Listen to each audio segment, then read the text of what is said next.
उत्तर प्रदेश से बड़ी खबर आ रही है। धनंजय सिंह पूर्व सांसद जौनपुर से, उनको कल दोषी करार दिया गया था 2020 के एक मामले का, अपहरण और रंगदारी के मामले में, और अब उस मामले में सजा सुना दी गई है। धनंजय सिंह पूर्व सांसद को 7 साल जेल की सजा सुनाई गई है, साथ ही 50,000 का जुर्माना लगाया गया है। जी हाँ, आप ठीक सुन रहे हैं, 7 साल जेल और 50,000 जुर्माना लगाया है जौनपुर की MP MLA कोर्ट ने धनंजय सिंह पर।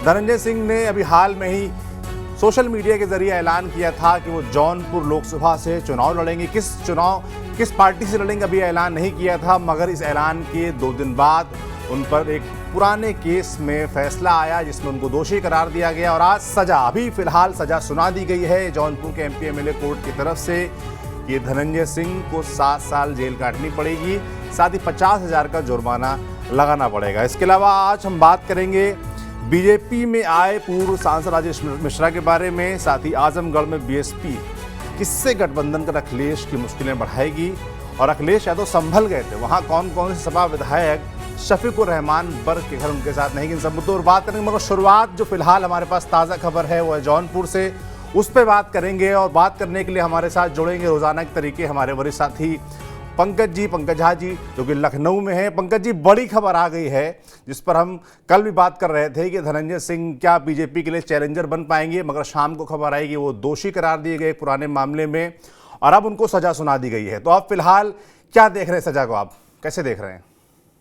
देखिए, जब इस तरीके से कोर्ट के फैसले आते हैं ना तो कोई खुश होता है, कोई दुखी होता है। लेकिन आज अगर देखिए, 2 लोगों के बीच का ये मामला है, एक धनंजय सिंह और जिनके खिलाफ ये मुकदमा दर्ज कराया था नमामि गंगे प्रोजेक्ट के जो है अभिनव सिंघल, और जिनके सिर्फ अपने बयान पर धनंजय सिंह को 7 साल की सजा हो गई। लेकिन जब ये फैसले के बारे में पता चला तो सबसे अधिक खुशी जानते हैं किसको हो रही है, सौरभ बाबू? और वो है कोई और नहीं, मुंबई वाले कृपाशंकर सिंह। क्योंकि उनकी जीत की राह के सबसे बड़े कांटे अगर बनते हुए दिख रहे थे तो वो धनंजय सिंह। और ये बात जौनपुर का बच्चा भी जानता है कि अगर धनंजय सिंह लड़ गए होते, निर्दलीय भी लड़ गए होते, तो उनका रास्ता बहुत मुश्किल होता। और हाल के दिनों में देखें तो धनंजय सिंह के लिए इससे बड़ा झटका कोई नहीं हो सकता। 7 साल की सजा हो गई, उनको भनक तक नहीं लगी थी कि मामला यहां तक पहुंच गया, बिल्कुल सन्नाटे में रहे। और अचानक से वहां पर MP MLA कोर्ट की तरफ से जो जज हैं शरद त्रिपाठी, उन्होंने फैसला सुनाया और जिस तरीके की धाराएं उन पर लगी थी उससे लग गया था कि आने वाले दिन बड़े मुश्किल हो सकते हैं। अब आगे क्या, सबकी नजर इस बात पे होगी कि आगे क्या करेंगे धनंजय सिंह। भाई 2 साल से अधिक की सजा में आप जानते हैं कि क्या होता है, चुनाव लड़ने लायक नहीं हो सकते, वोट देने लायक नहीं हो सकते हैं।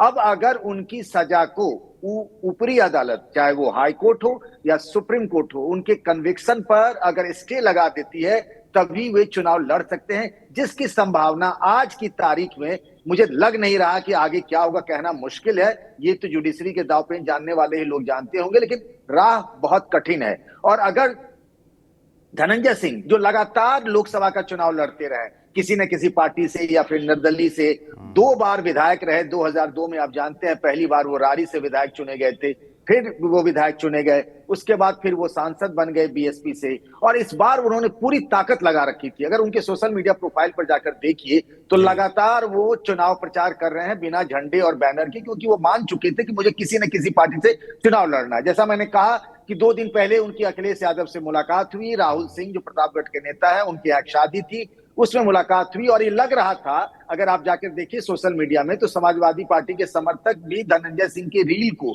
शेयर कर रहे हैं कि अचानक से उनके साथ इंसाफ नहीं हुआ, अन्याय हुआ जो कहा जा रहा है। और ये पूरा मामला अगर देखिएगा तो इसमें सिर्फ सारे गवाह पलट गए थे, सिर्फ जिन्होंने शिकायत की थी अभिनव सिंघल, उनकी गवाही को वो भी एक बार पलट गए थे अपना बयान से, उनकी गवाही को अदालत ने माना और धनंजय सिंह को 7 साल की सजा हो गई। अब क्या होगा? प्लान A तो ये था कि धनंजय सिंह चुनाव लड़े। अब प्लान B की तरफ जो उनके कैंप से मुझे जानकारी मिल रही है, हालांकि अभी टू अर्ली है क्योंकि अभी सजा का ऐलान हुआ है, लेकिन धनंजय सिंह उस तरह के नेताओं में जो plan A, plan B, plan C, plan D पर एक साथ काम करते हैं। तो प्लान B में ये हो सकता है कि उनकी जो पत्नी है श्रीकला रेड्डी, जो अभी जौनपुर से जिला पंचायत की अध्यक्ष हैं, हो सकता है कि वो लोकसभा का चुनाव लड़े। लेकिन श्रीकला रेड्डी चुनाव लड़े और धनंजय सिंह चुनाव लड़ते, दोनों में जमीन आसमान का फर्क होता है। अब अगर समाजवादी पार्टी से जैसे उनकी बातचीत चल रही थी, श्रीकला रेड्डी अगर चुनाव लड़ती है तो मुकाबला दिलचस्प हो सकता है। कृपाशंकर सिंह अभी खुश तो जरूर हो रहे होंगे, लेकिन रास्ते में अभी भी थोड़ी बहुत रुकावटें उनकी हैं, इसमें कोई दो राय नहीं है। अगर श्रीकला रेड्डी चुनाव लड़ती है तो धनंजय सिंह कैंप किस तरह से चुनाव लड़ता है, क्या श्रीकला रेड्डी बीएसपी से उम्मीदवार होंगी, क्योंकि बीएसपी नेताओं के संपर्क में भी धनंजय सिंह थे। हालांकि मायावती ने उन्हें पार्टी से निकाला था, समाजवादी पार्टी से क्या उन्हें टिकट मिल सकता है, क्या सूरत हाल होगी। लेकिन आप कह सकते हैं कि पूर्वांचल के लिए, यूपी के पूर्वांचल की एक बहुत बड़ी घटना है।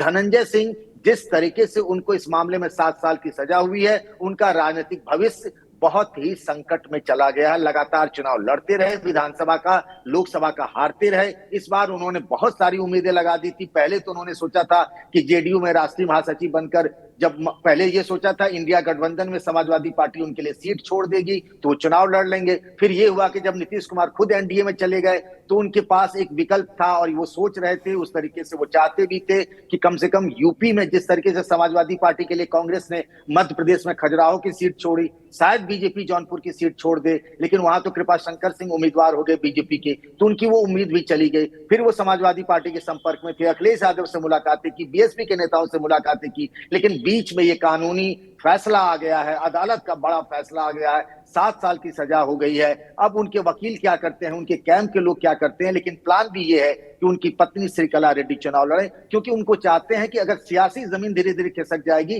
तो धनंजय सिंह के लिए आने वाले दिन बड़े मुश्किल हो सकते हैं।